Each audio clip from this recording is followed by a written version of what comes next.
नमस्कार, आपका स्वागत है हमारे YouTube चैनल शिक्षा सखा पर।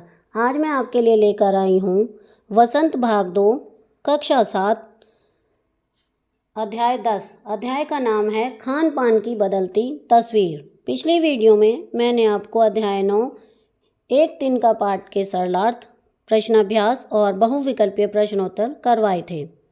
अगर आप मेरे चैनल पर नए हैं और अभी तक आपने मेरे चैनल को सब्सक्राइब नहीं किया है तो प्लीज़ सब्सक्राइब कर लें और बेल आइकन को ज़रूर दबाएं।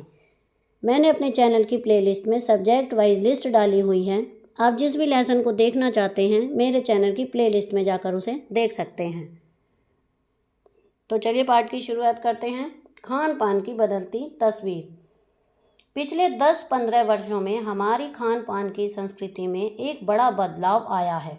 इडली डोसा, सांभर बड़ा, रस्म अब केवल दक्षिण भारत तक सीमित नहीं है, ये उत्तर भारत के भी हर शहर में उपलब्ध हैं और अब तो उत्तर भारत की ढाबा संस्कृति लगभग पूरे देश में फैल चुकी है।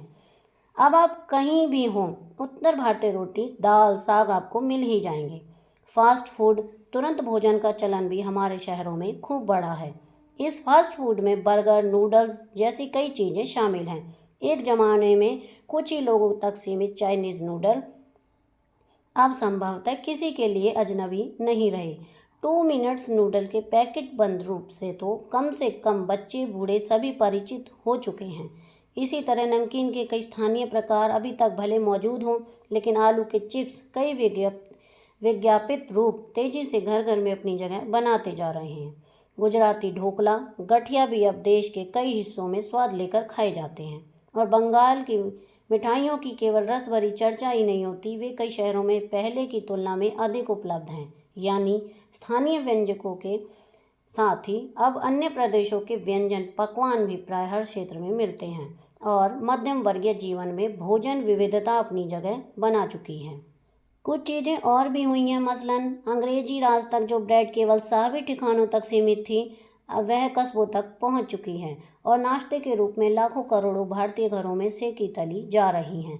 खान पान की इस बदलती हुई संस्कृति से सबसे अधिक प्रभावित नई पीढ़ी हुई है, जो पहले के स्थानीय व्यंजनों के बारे में बहुत कम जानती है, पर कई नए व्यंजनों के बारे में बहुत कुछ जानती है।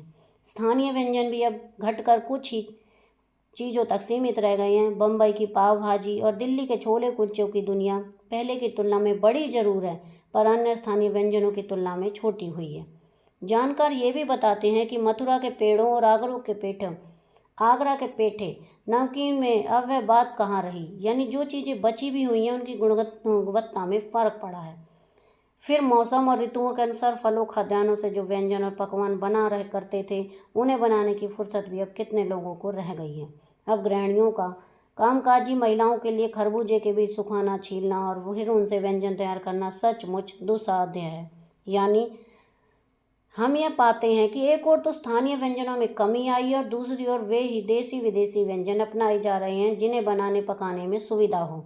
जटिल प्रक्रियाओं वाली चीज़ें तो कभी कभार व्यंजन पुस्तिकाओं के आधार पर तैयार की जाती हैं। अब शहरी जीवन में भी भागम भाग है, उसे देखते हुए स्थिति स्वाभाविक लगती है। फिर कमर तोड़ महंगाई ने भी लोगों को कई चीज़ों से धीरे धीरे वंचित कर दिया है। जिन व्यंजनों में बिना मेवे के स्वाद नहीं आता, उन्हें बनाने पकाने के बारे में भला कौन 4 बार नहीं सोचेगा। खान पान की जो एक मिश्रित संस्कृति बनी है, इसके अपने सकारात्मक पक्ष भी हैं। गृहिणियों और कामकाजी महिलाओं को अब जल्दी तैयार हो जाने वाले विविध व्यंजनों की विधियां उपलब्ध हैं। नई पीढ़ी को देश विदेश के व्यंजनों को जानने का सुयोग मिला है, भले ही किन्हीं कारणों से और किन्हीं खास रूपों में, क्योंकि यह भी सच्चाई है कि ये विविध व्यंजन इन्हें निखालिस रूप में उपलब्ध नहीं हैं। आज़ादी के बाद उद्योग धंधों, नौकरियों, तबादलों का जो एक नया विस्तार हुआ है, उसके कारण भी खान पान की चीज़ें किसी एक प्रदेश से दूसरे प्रदेश में पहुंची हैं। बड़े शहरों के मध्यम वर्गीय स्कूलों में जब दोपहर के टिफ़िन के वक्त बच्चों के टिफ़िन डिब्बे खुलते हैं तो उनसे विभिन्न प्रकार के व्यंजनों की एक खुशबू उठती है। हम खान पान से भी एक दूसरे को जानते हैं। इस दृष्टि से देखें तो खान पान की नई संस्कृति में हमें राष्ट्रीय एकता के लिए एक नए बीज भी मिल सकते हैं।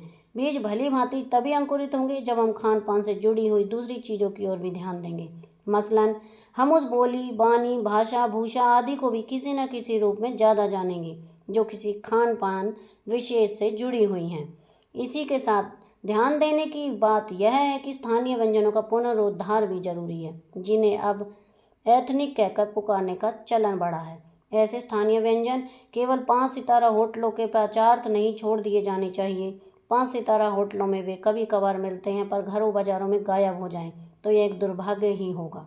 अच्छी तरह बनाई पकाई गई पूड़ियाँ, कचौड़ियाँ, जलेबियाँ भी अब बाजारों से गायब हो रही हैं। मौसमी सब्जियों से भरे हुए समोसे भी कहाँ मिलते हैं। उत्तर भारत में उपलब्ध व्यंजनों की भी दुर्गति हो रही है।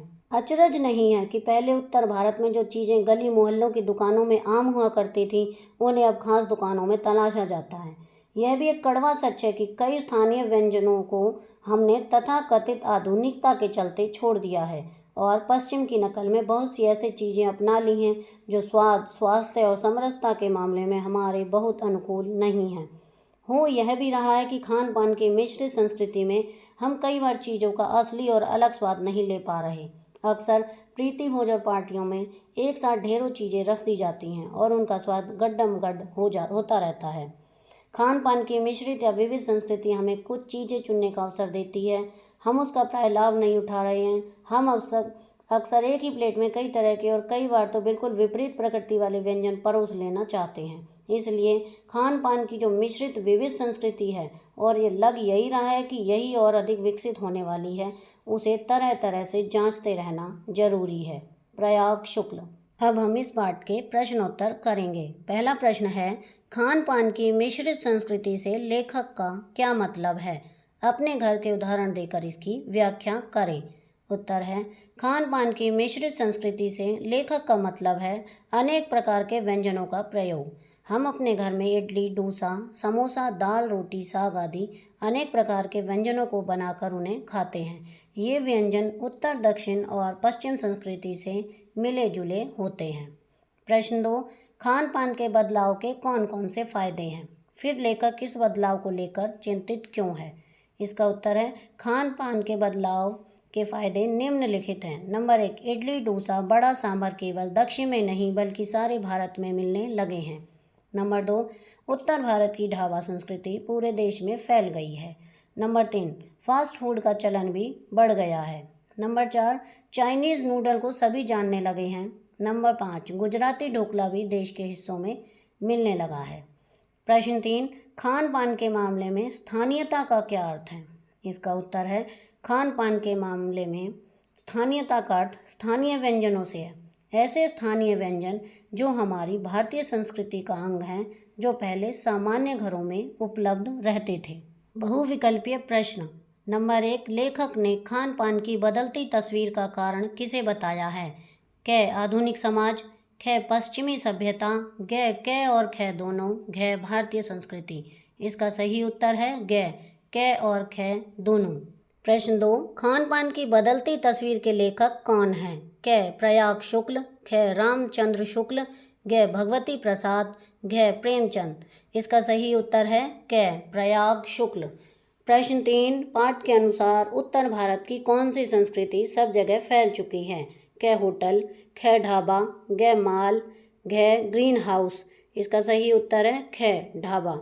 प्रश्न 4, इनमें से कौन सा खाद्य पदार्थ दक्षिण भारत का व्यंजन है? क, दाल बाटी, ख, पूरन पोली, ग, बड़ा सांभर और घ, ढोकला। इसका सही उत्तर है ग, बड़ा सांभर। प्रश्न 5, किस चीज़ का चलन सब जगह बढ़ चुका है? क, फास्ट फूड, ख, दाल, ग, मक्खन, घ, रोटी। इसका सही उत्तर है क, फास्ट फूड। प्रश्न 6, खान पान की कौन सी संस्कृति से हमें असली स्वाद नहीं मिला है? क, संयुक्त, ख, मिश्रित, ग, एकल, घ, पश्चिमी। इसका सही उत्तर है ख, मिश्रित। प्रश्न 7, खान पान की संस्कृति क्या हो गई है? क, रुक गई है, ख, डगमगा गई है, ग, बदल गई है, घ, संभल गई है। इसका सही उत्तर है ग, बदल गई है। प्रश्न 8, खान पान की बदलती तस्वीर से कौन सी पीढ़ी सबसे अधिक प्रभावित हुई है? क, नई, ख, पुरानी, ग, मध्य, घ, प्रारंभिक। इसका सही उत्तर है नई। प्रश्न 9, डैश वर्ग के जीवन में भोजन विविधता अपनी जगह बना चुका है? क, निम्न, ख, मध्यम, ग, उच्च, घ, निम्न और उच्च। इसका सही उत्तर है ख, मध्यम। प्रश्न 10, शहरी व्यंजनों की अपेक्षा कौन से व्यंजनों में कमी आई है? क ग्रामीण, ख नगरीय, ग स्थानीय, घ विदेशी। इसका सही उत्तर है ग स्थानीय। प्रश्न 11, कामकाजी महिलाओं को जल्दी व्यंजन बनाने के लिए अब क्या प्राप्त है? क 2 विधियाँ, ख अनेक विधियाँ, घ 4 विधियाँ, घ 10 विधियाँ। इसका सही उत्तर है ख अनेक विधियाँ। प्रश्न 12, स्थानीय व्यंजन क्या होने लगे हैं? क खराब, ख अच्छे, घ सुप्त, घ लुप्त। इसका सही उत्तर है घ लुप्त। प्रश्न 13, कौन सी सब्जियों के व्यंजन भी अब नहीं मिलते? क सूखी सब्जी के, ख हरी सब्जी के, घ मौसमी सब्जियों के, घ विदेशी सब्जी के। इसका उत्तर है घ मौसमी सब्जियों के। प्रश्न 14, उत्तर भारत में प्राप्त होने वाले व्यंजन किस चीज़ का शिकार हुए हैं? क शहरीकरण, ख दुर्गति, घ घृणा, घ विदेश की नकल। इसका सही उत्तर है ख दुर्गति। प्रश्न 15, मथुरा के क्या प्रसिद्ध हैं? क लड्डू, ख पेड़े, घ गुलाब जामुन, घ रसगुल्ले। इसका सही उत्तर है ख पेड़े। तो यहाँ पर हमारा ये पाठ 10 का अभ्यास का कार्य पूरा हो गया है।